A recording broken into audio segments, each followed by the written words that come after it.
바로 공개로 눌러버리네. 공개했나? 아, 괜찮아. 어차피 아무도 안 봤어. 아무도 안 봐.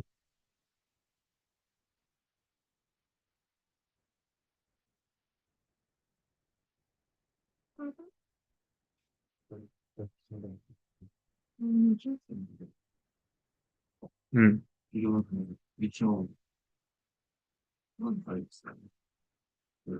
컬 안에 되는 거잖아요. 안 해도 돼. 라이브 스트리밍 되지.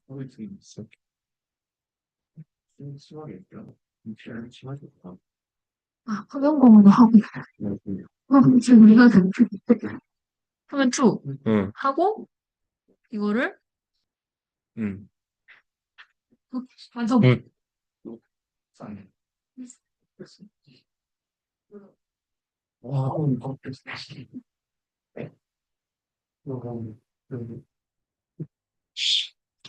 문좀 받아줄래?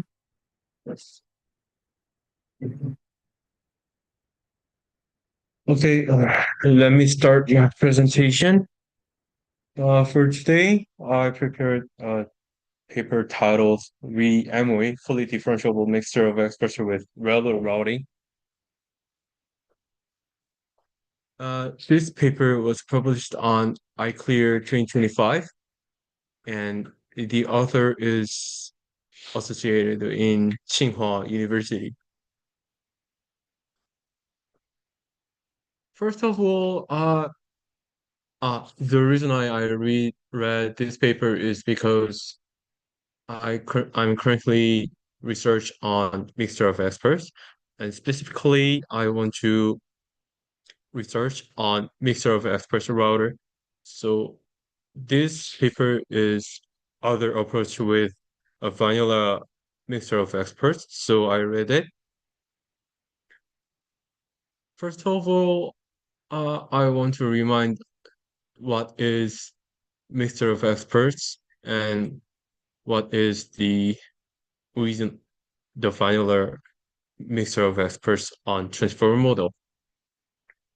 A standard transformer contains L layers and self-attention model and feed-forward network model. There's only one feed-forward network model. But uh, because of the scale law, we cannot increase the parameter without uh, uh, breaking the scale law. So the researchers found that if we replace the standard fit-for network with multiple fit-for network and one router that selects a specific fit-for network, this is the basic concept of mixture of experts. And the computation on this is following this equation, this one.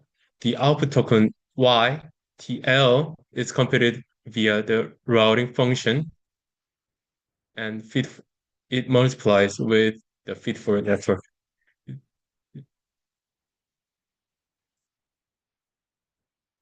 And the FFN is fit for network, that intermediate size.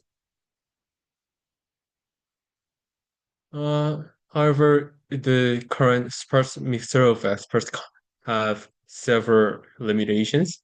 The first one is the scaling bottleneck. By increasing the parameters, although if we increase the parameter, the transform model improve its performance, but it constrains the compute resources are constrained. And the challenge is the mixture of experts relying on routing, typically top K, to select experts per token, and it creates a discrete, non-differentiable training objective. So the three previous approaches are introduced. The first one is soft memory, second one is SMEAR, and third one is blurry. And we can combine these two. These two introduced token merging and expert merging, but it breaks a token causality and incompatible with autoregressive models. To address these limitations, the Lurie introduced adept expert merging for autoregressive compatibility, but it underperforms the top K method. To address, the authors introduced RELU routing instead of using softmax and top K method. As we know, the top K is not continuous on kth element because it eliminates before the kth one. But ReLU is continuous on immediately after the zero. The author uses this concept. The ReLU is fully differentiable, and its output can assign an expert weights that allows exact zeros to drop unneeded experts. And similar with top K method, it could dynamic route abandon the strict exactly K experts per token rule, and the routing decisions are independent. And tokens are routed to variable number of experts based on their individual complexity and difficulty. Is similar with previous one. But when using a ReLU router, the model naturally attempts to activate more experts to maximize its capacity and minimize the language model's loss. This is based on the continuous, different with Take,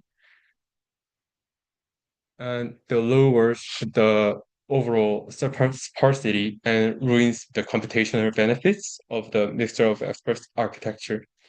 So the model must be first to maintain a target sparsity level of 1 minus k over e to keep computational cost. In this case, the k is what the number of experts we want to activate, and e is full number of experts.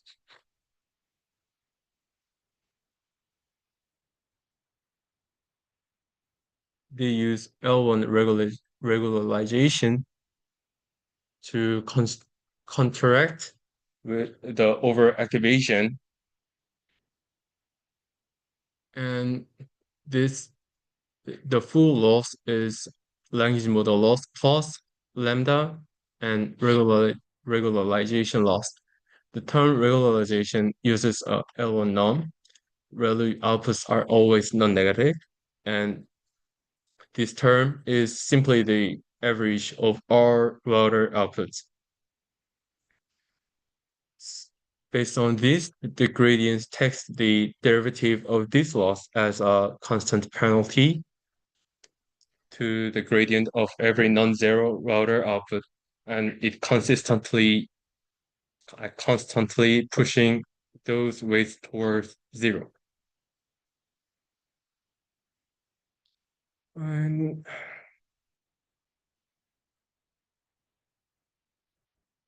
this lambda is used a zeroth order algorithm to dynamically update the coefficient at its training step I. And it compares the current average sparsity against the target, the how many experts we are going to deactivate. So if the regularization loss think that this sparsity is low, lambda is multiplied by the preset factor alpha. And if it is high, the lambda is decreased.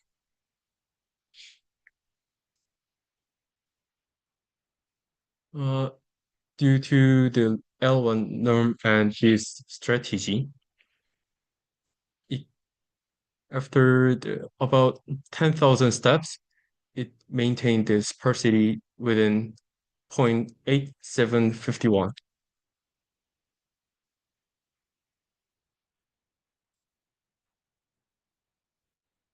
Uh,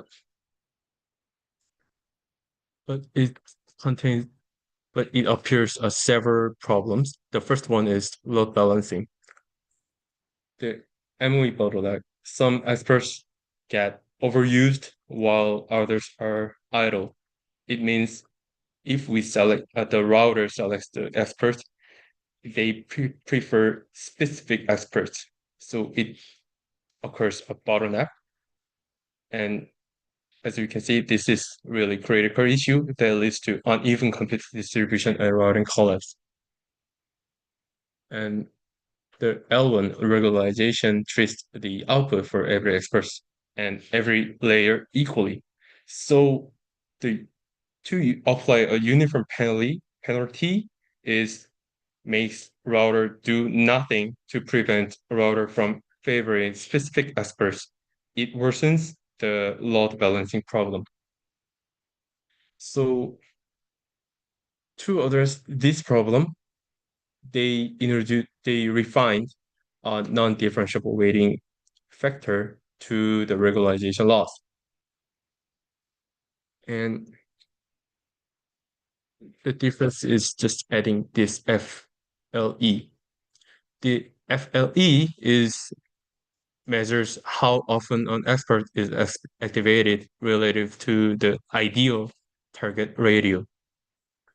This target ratio is desired sparsity, and how and it applies a stronger penalty to experts that are receiving too many tokens. That means the router selects specific experts continuously, and it drives the router options for overused experts toward zero much faster, and it naturally redistributes the loss.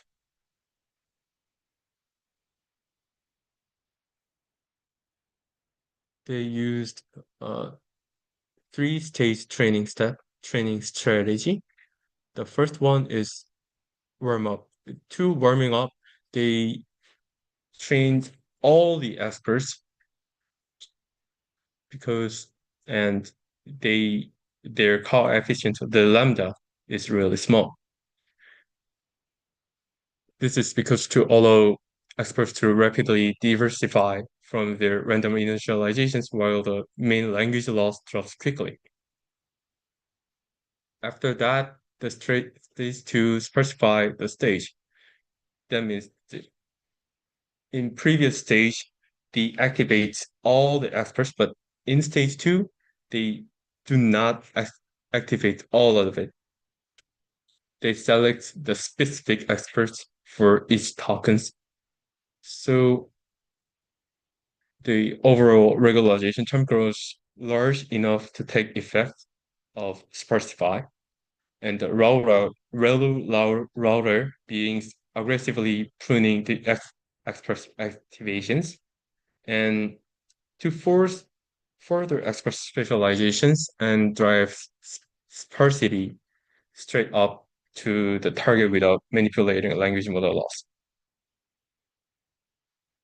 For the final stage, they stable it because the sparsity it hits locks onto the preset target, and on in this stage, the model smoothly optimizes the language model loss within the new sparse subspace, and the overall regularization penalty remains constant. Before this stage, the regularization term keep changing, but in this stage, it becomes a constant.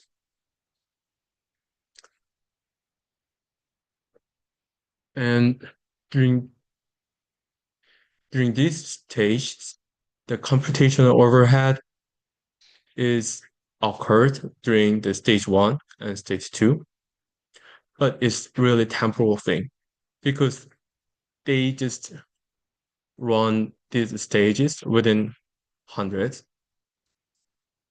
And as I said, the stage 1 and stage 2 uses full experts.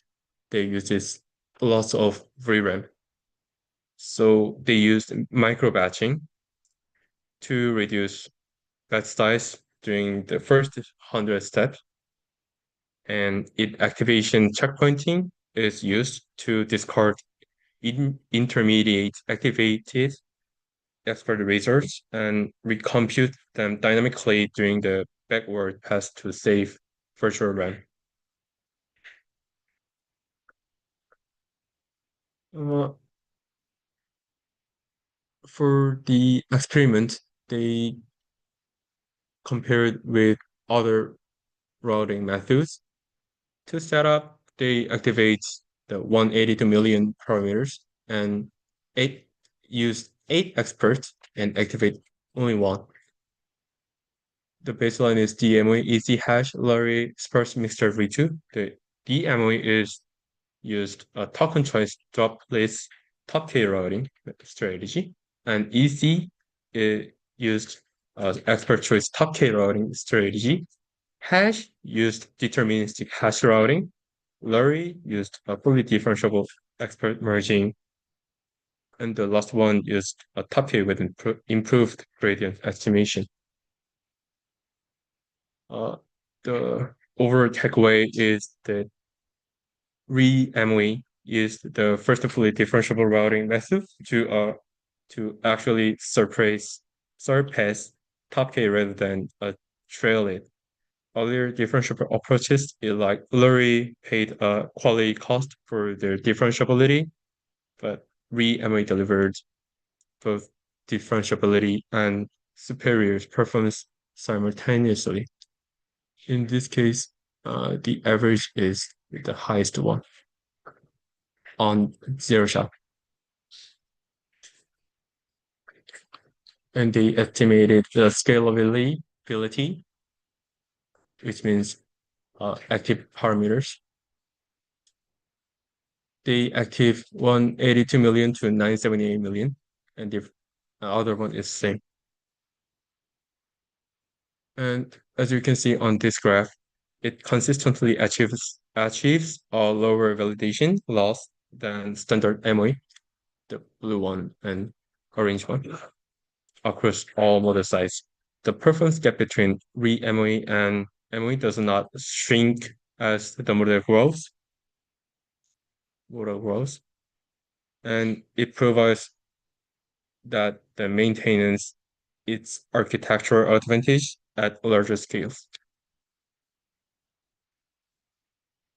And the final one is activation of experts. They activated 4 to 128 experts, and it consistently outperforms on standard MOE. This one. And more importantly, MOE shows a much steeper slope of improvements as the number of activate experts increases. This end of presentation. And if you have anything, yeah. I have a question about uh, so these authors introduced some differentiable things, Mm-hmm. RELU Mm-hmm. or scalability. Mm-hmm. So I have a question about this. One is they use RELU, but they also introduced some non-differentiable parameters. So Non-differentiable parameters from where? in the open formula, that vector weighting vector. Mm-hmm. So that doesn't that cause some problem for scalability? Mm.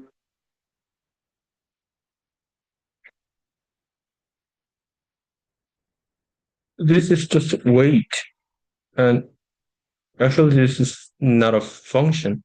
So I don't think that does not cause any non-differentiability or any problem on scalability.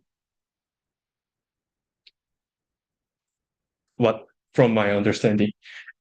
Next question is, so this main contribution is made some MOE to scalable. So I think the metric is not for valid loss, some computational cost. So in the paper, is there any comparison of computational cost or some other MOE source? Can you say the question again, please? 아, 제 생각에는 이 논문이 이제 스칼레비치를 위한 거. 이제 그러니까 뭐 아까 보면 뭐 엑스퍼트 수도 늘리고 파라미터 수도 늘려가면서 비교를 하는 게 하는데 비교 대상이 그냥 밸리데이션 로스야.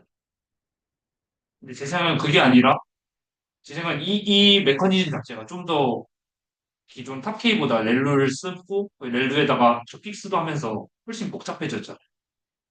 그러면서 당연히 이제 학습에 들어가는 것도 더 많이 코스트가 소요가 될 거고.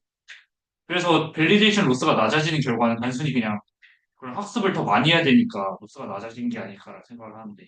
그래서 비교를 하자면 스칼레비티를 위해서는 이 얼만큼의 로스를 달성하는데 드는 이제 컴퓨테이셔널 코스트를 비교해야 됩니다.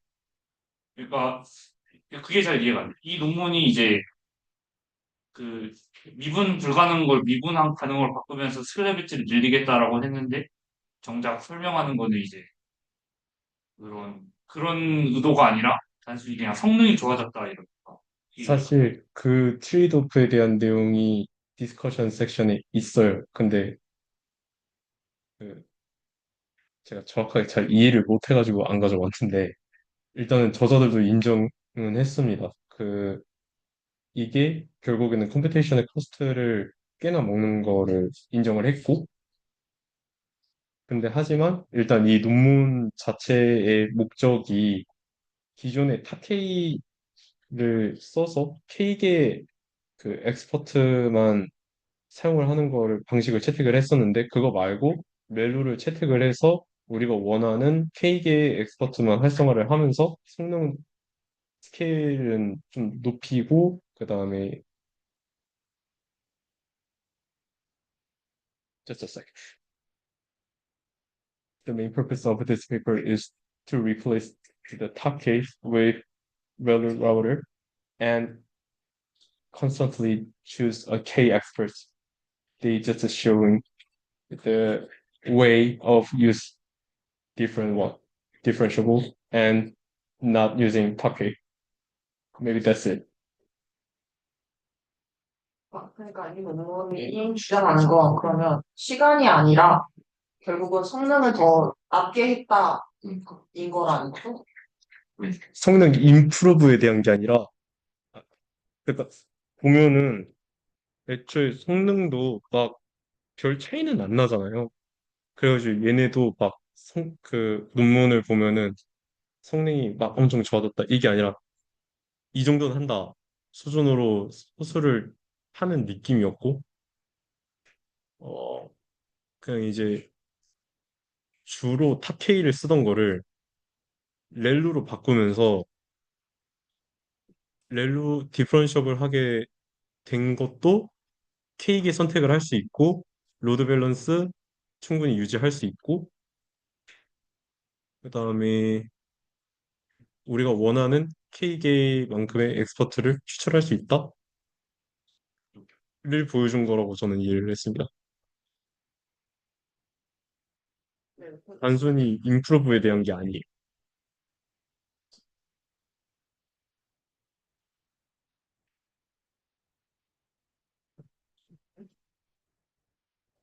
알겠습니다. 어쩌면 제가 잘못 이해했을 수도 있어요.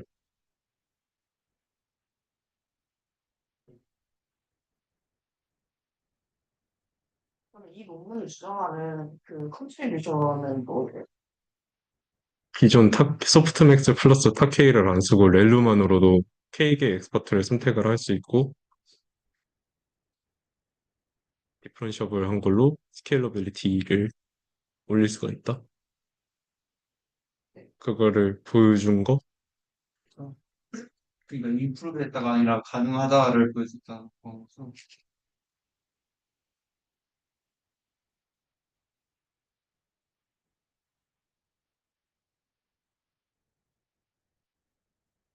If you don't have any questions, I will finish my presentation.